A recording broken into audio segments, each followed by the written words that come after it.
জাতীয় পুরস্কার পেলেন পূর্ব বর্ধমান জেলার কালনার সাঁতারু সায়নী দাস। শুক্রবার দিল্লিতে তেনজিং নোরগে অ্যাডভেঞ্চার পুরস্কার পেয়েছেন তিনি। রাষ্ট্রপতি দ্রৌপদী মুর্মু তার হাতে পুরস্কার তুলে দিয়েছেন। এই খবর ছড়িয়ে পড়তেই খুশির হাওয়া তার পরিবার সহ এলাকায়। উচ্ছ্বসিত কালনা মহিষমর্দিনী গার্লস ইনস্টিটিউশনের ছাত্রী সহ শিক্ষিকারা, কারণ ওই স্কুলেরই ছাত্রী ছিলেন সায়নী দাস।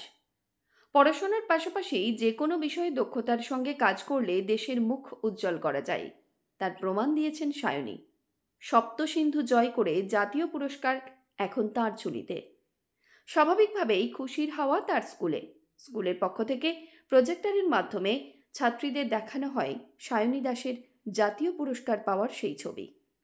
শুনব স্কুলের শিক্ষিকা এবং ছাত্রীরা কি বলছেন। এখানে আমাদের সায়নী দিদির পুরস্কার পেলেন রাষ্ট্রপতির হাত থেকে, খুব ভালো লাগলো দেখে। কি দেখলে?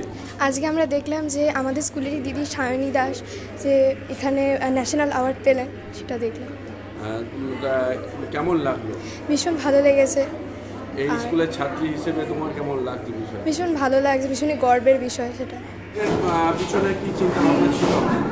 আমরা সবসময় চেয়েছি যে আমাদের ছাত্রীরা এগিয়ে যাক সব দিকেই।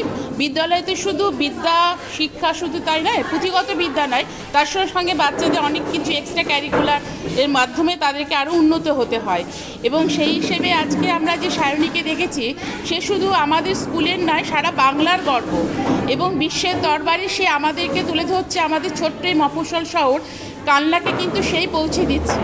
আগামী দিনে যাতে আমাদের স্কুলের স্টুডেন্টরা আরও বেশি মোটিভেট হয় বা ইন্সপায়ার্ড পায়, সেজন্য আমরা কি করছি, এই আজকে অ্যারেঞ্জমেন্টটা করেছি যাতে তারা আরও এগিয়ে যায়, আরও নানান দিকে তাদের যে দক্ষতা সেটা তুলে ধরতে পারে। ভীষণ ভালো লাগছে, ভীষণ গর্বের ছাত্রী আমাদের। আমি যদিও ছাত্রী হিসেবে পাইনি, তবুও ছাত্রী সম ওর উত্তরোত্তর সফলতাই কামনা করব। কমল বোরা রিপোর্ট, সংবাদ আজকে নিউজ।